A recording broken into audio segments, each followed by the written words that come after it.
Dans ce tutoriel, nous allons voir comment, en tant qu'élève, je peux récupérer un devoir qu'un de mes enseignants m'aurait transmis par Educlass. Pour cela, je me rends dans mon espace élève et je clique sur le bouton Mes classes. Si je fais partie de plusieurs classes, je choisis la bonne classe pour laquelle j'ai reçu un devoir et je peux aller consulter le travail donné par l'enseignant grâce au bouton ici en haut à droite. Je clique donc sur ce bouton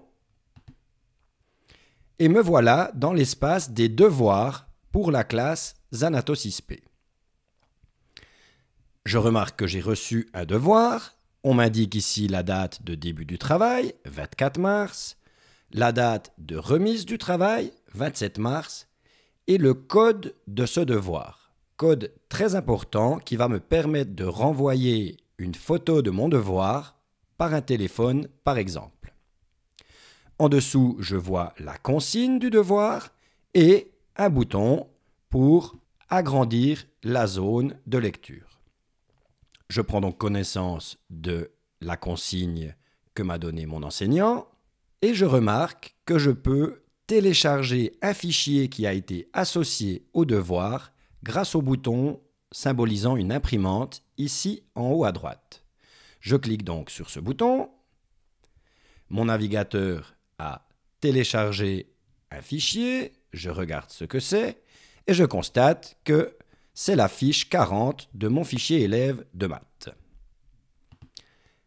J'ai donc désormais tout ce qu'il me faut pour réaliser mon devoir. La consigne de mon enseignant, que j'ai ici, la fiche que j'ai pu télécharger, et on me permettra ensuite de renvoyer mon travail à la destination de mon enseignant.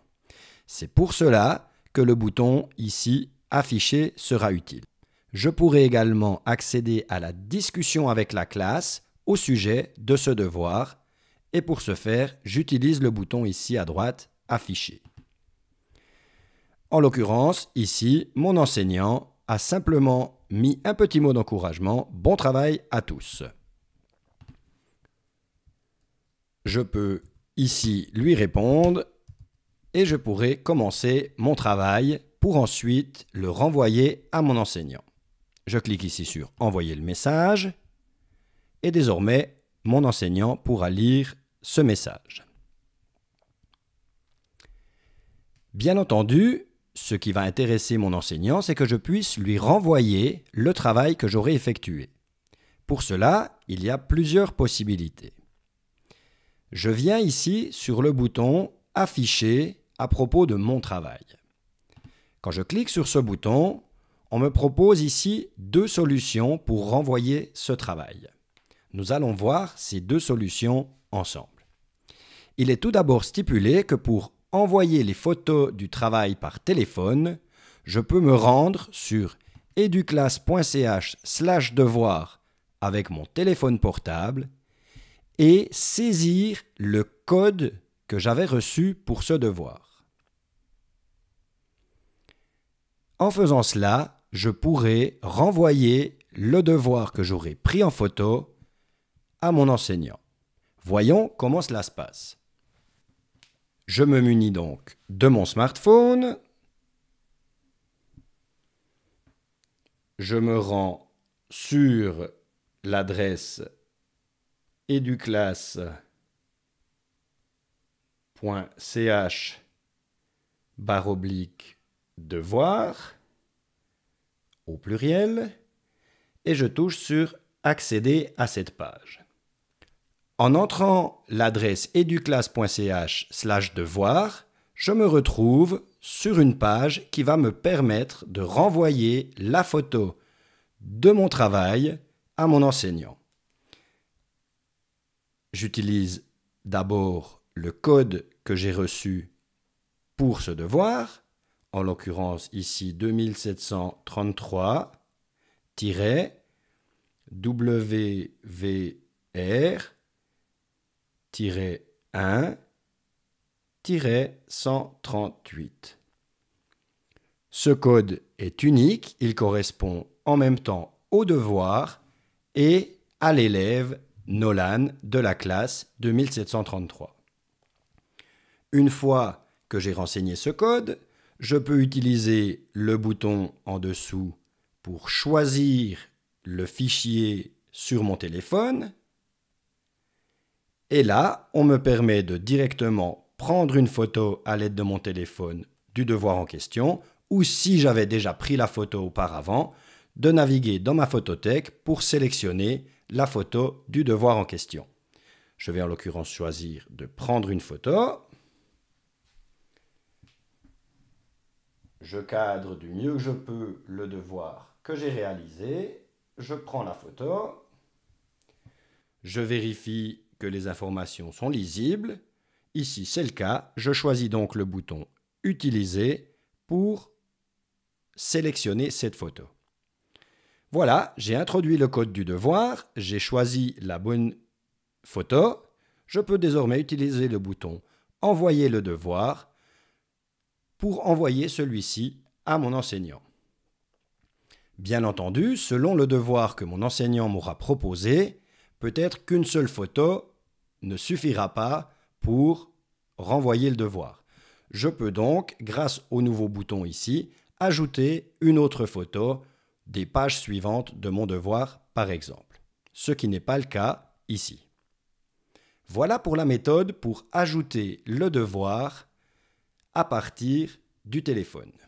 Je reviens au niveau de la consigne du devoir et j'utilise ici le bouton « Accès à mon travail et à la discussion ». En cliquant sur ce bouton, je retrouve mon travail que je peux cette fois afficher grâce au bouton ici. Et comme précédemment, j'ai envoyé la photo à mon enseignant, eh bien tout comme lui, je peux consulter cette photo ici dans mon espace élève. On remarque également un bouton associé à la photo qui me permet d'effacer ce fichier, par exemple si je m'étais trompé de photo lors de l'envoi.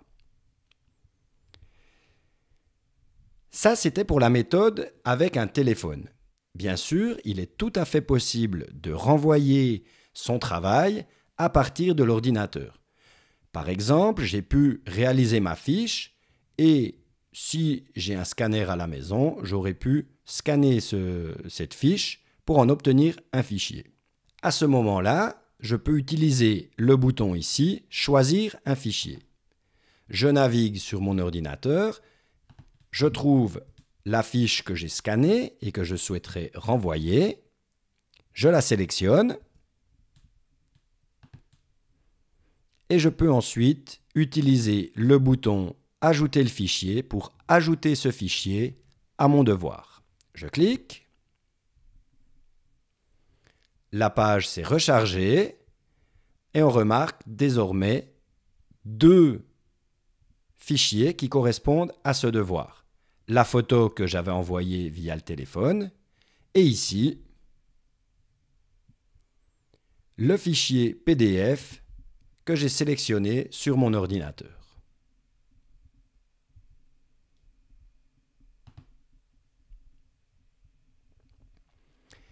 Et si je descends en dessous de l'espace Mon travail, je remarque que j'ai encore ici la possibilité de rédiger un message à l'intention de mon enseignant.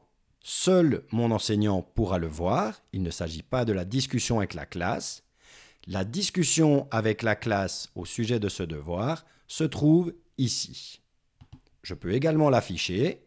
Et là, on voit le message que mon enseignant a envoyé à tous et ma réponse qui est également visible par tous les autres élèves de la classe.